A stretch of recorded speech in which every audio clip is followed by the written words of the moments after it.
Ladies and gentlemen, welcome back. We're heading into Game 4 where Socke is up 2-1 over his opponent, Sheth. We now move on to Daybreak, where we're going to see these players duke it out. Let's go ahead and head there. And look at Socke's color. He's getting serious now. Oh, man. Like he wasn't serious before. Jesus. Finally, he has his favorite color, and now he's up against Sheth in the 4th game, as Gretorp just mentioned. So yeah, we have another nice match, another PvZ match on the dual side. A very nice. You got me there. Now I'm saying it with the dual side. Daybreak, obviously, starting with the D as well. Gretorp, you got me all confused. So yeah, Daybreak, great match for PvZ, and Socke against Sheth. The mana bag, he needs some wins now. Yeah, you don't want to be in a position where you're 1-3 and trying to scrounge your way back into relevance in the series. But we'll see how Socke actually plays this out. I like this probe scout.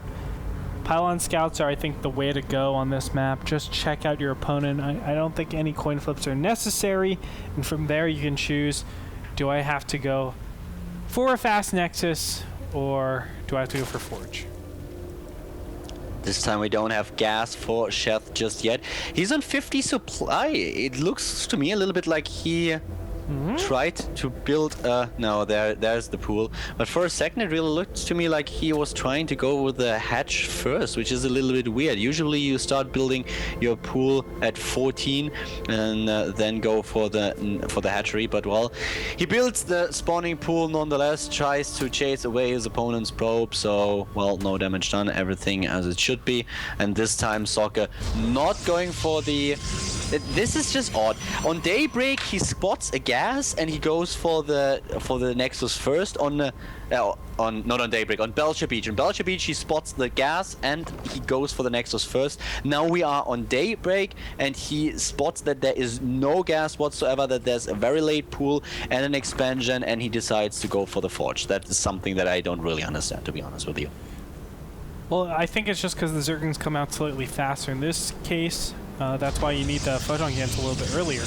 Yeah, but you can't block it. It's not like you can't get it there in time. You just need to... the worst case scenario is you need to block with a bunch of probes for about 2 or 3 seconds, and then that's it. Because as soon as he builds the second building, he will force his opponent Zergling to run by. So this is just a little bit odd, especially on Daybreak. You can't get away with the Nexus, so why not build it a little bit earlier? I agree. Definitely on Daybreak, especially because the rush distances are so far. So the Zerglings, it's like going from East Africa to Malaysia. It's pretty far, man. So I think going the Nexus first would have been the optimal route, but of course I'm not Socke. I'm not a mastermind of Protoss, so very interesting. He has to have reasons. He's done it for a reason. He has his reasons, and Sheth is going for the standard play in order to counter his opponent's early expansion. We have already 2 hatcheries being building, and he was dodging the probe a bit, so he built the first hatch at the 3rd position. And do we have at the bottom right, there is already, there's the probe. Not being scouted by the Zergling just yet. The Zergling on the top of the ramp, so as soon as the probe starts to move, the Zergling will be able to spot it and take it down. Sheth is going to get in here with his Overlord and see the gas count. That's probably the most important thing. When does Socke actually go for 3rd and 4th gas? That's going to give a lot of ranges to Sheth. Basically says he's capable of this, he's not capable of that. And Sheth doesn't have any gas as of yet. He is just relying on his minerals, is now getting the first extractor. So very, very late gas, something we see on Daybreak quite often in order to get those units in a little bit earlier, all those drones and everything that he needs.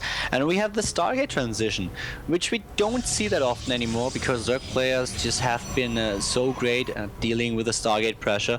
And how many queens do we have for Sheth? If you are up against Stargate, you need queens and you need the creep spread, and both are kind of lacking now for Sheth. Yeah, I wouldn't be surprised if Sheth actually went up to like something 5 queens or so just to deal with this. Because as you said, to deal with the Void Ray, which is probably going to be coming out, or Stargate play, you do need a lot of queens and creep spread. And if you get a lot of queens, the creep spread comes with it. So you'll be in a great position. But right now, it looks like the 4th queen is only... No, the 3rd queen. Was that the 3rd queen?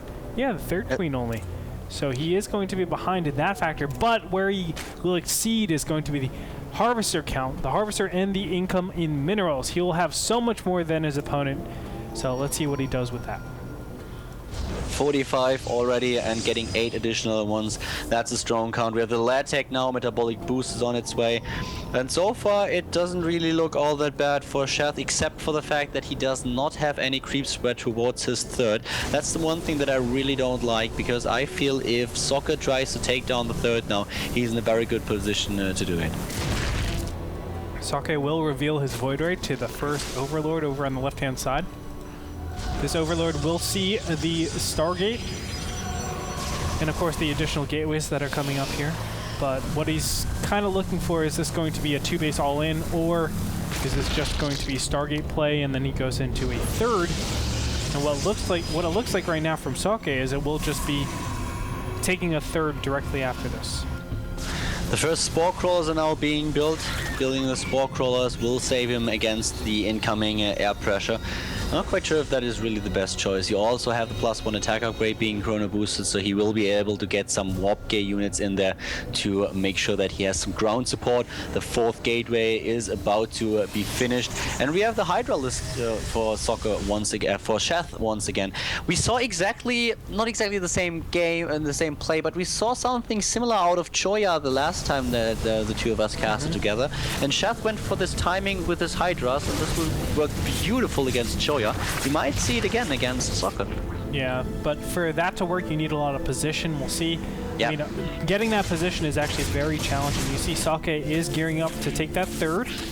So he is obviously rallying all of his units over there. But in the meantime, do you have those Phoenixes and the 1 Void Ray trying to do as much pressure as possible, but more importantly scouting out, seeing what his opponent is capable of now, because this is like, see, PvZ always like slingshots back and forth. It's like Protoss have a lot of control, and then Zerg have a lot of control, and then when Protoss get their big units, they have a lot of control, and it goes back and forth constantly, and you have to make sure that you're ready for that huge surge when your opponent, whether it's Zerg or Protoss, is going to swing forward with his or her tech. We have now the robotics facility, so you're exactly right. We have the switch in tech once again for Socke, and well, Choya didn't do it, but Socke is probably going for the Colossus now, and we have already a lot of Hydralisks for Sheth, and he has the Roaches as well. He's moving out in order to defend his 4th, and I'm really curious to see if Sheth is trying to put pressure onto his opponent once again. Yeah, like this. Ooh, the Phoenix killing 1 across there. 1 dies. Nice job. It looks like Sheth will blow down this middle, so it will be continued pressure right now. Income tab is showing 65 harvesters, a perfect amount of harvesters in my opinion.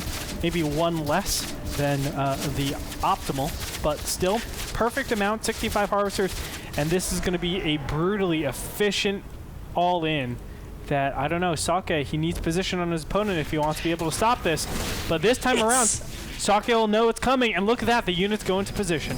Yeah, but it's not even an all-in. He has 4 bases. He will have 4 bases, and he doesn't produce any additional Hydralisks. The thing is that the robotics bay will be done in time. The range upgrade won't, though. And then we have Colossus with 6 range against Hydralisks with 6 range, as the range upgrade for the Zerg range units is already done. So here comes Sheth, but well, this is going to be really, really crucial for Socke. How is he going to defend against it? I don't like the force fields. They block Sheth a bit, but they don't trap any units inside, so he can't try to take down forces of his opponent to chew up those chunks. And we have Sheth with a huge supply lead, and if this 3rd base falls for Socke, then it's going to be just such a tough battle. There you go, finally isolating some of those units. That's what he wanted to do last time around, but in the meantime, these Roaches are going to blindside all of these units. Can Socke actually deal with this? That's going to be hard, because Hydra's from the top, Roaches from the bottom, and he's going to target down this 1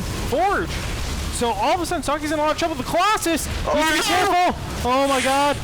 Wow, he saves the Colossus barely, but as I said, the range upgrade is not done, and now he can snipe the Nexus. He can snipe the 3rd, and this is so important. The 3rd is going to die. A lot of probes as well. 3rd base is gone. No, not just yet. Here we go. There it is. And, well... And this is kind of reminiscent of TVP, man. I mean, you see this a lot in TVP where Marines and Marauders are going on one side and it forces the Protoss ball this way, and then I have Marines and Marauders on another side. All my units are semi-expendable as long as I get this expansion down. All of a sudden, Sheth is looking at a maxed army against 107 supply. Socke is very far behind. But can he get the Colossus out and the Thermal Lance in time for maybe a hero defense? That's going to be tough.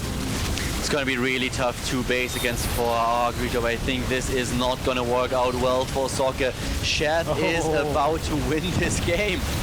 Yes, he has 2 Colossus out in the field, though. That'll help a lot with the DPS, but you can see the army is just getting mutilated. In the meantime, Corruptor count is going up, so it's going to help him quite a bit. Now, finally, additional units are going to swing in here, but losing all that ground, loses the Stalkers, and that's going to be critical at having when the Corruptors come out.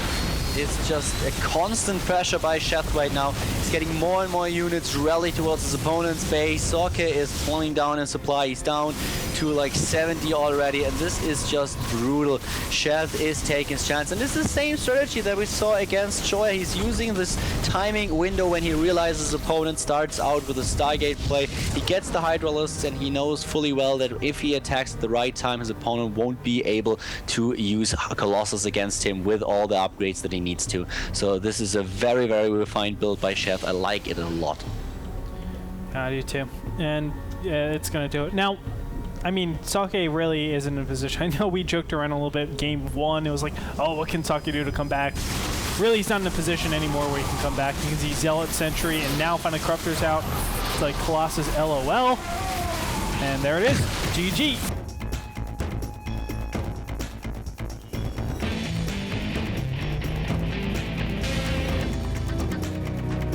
So Socke will fall. That ties up the series 2-2 apiece. And I want to talk a little bit about that Void Ray play. I mean, you said it earlier where we don't really see Stargate play anymore. Now, we do see it here and there, but it normally is very heavy pressure. It's because of games like this, where you have Void Ray and Phoenixes out in the field. They don't do any damage. Zerg just go up to 60, 70 drones around there, press on, and really Protoss can't do anything about it. The one thing that I still like is if you go for some kind of +1 Void Ray Zealot attack. That's still very, very powerful. But just the Void Ray followed up with additional Phoenixes is usually something that we don't see that often anymore because it's just so hard to deal enough damage. If you're able to hide a second Stargate, then you can surprise your opponent. But as you just said, in this game, it didn't accumulate anything. He couldn't do enough damage to his opponent, and then Sheth just used the chance that he had in order to put pressure onto Socke and took him down and tied the series 2-2. Yeah, and beautiful play by Sheth. He understood his advantage and then just pressed on for the very easy win on Daybreak. So congratulations to him. He's going to take it. So we're at 2-2, ladies and gentlemen. Game number 5 is going to come up, and both these players are in positions where, you know, it's like starting all over. Best of 5 right now. Best of 3? Best of 3 now. Excuse me, best of 3 now. So they need 2 wins to actually win the whole best of 7. We'll go ahead and check it out in game number 5. Who's going to pull ahead? Join us there when we come back after this break.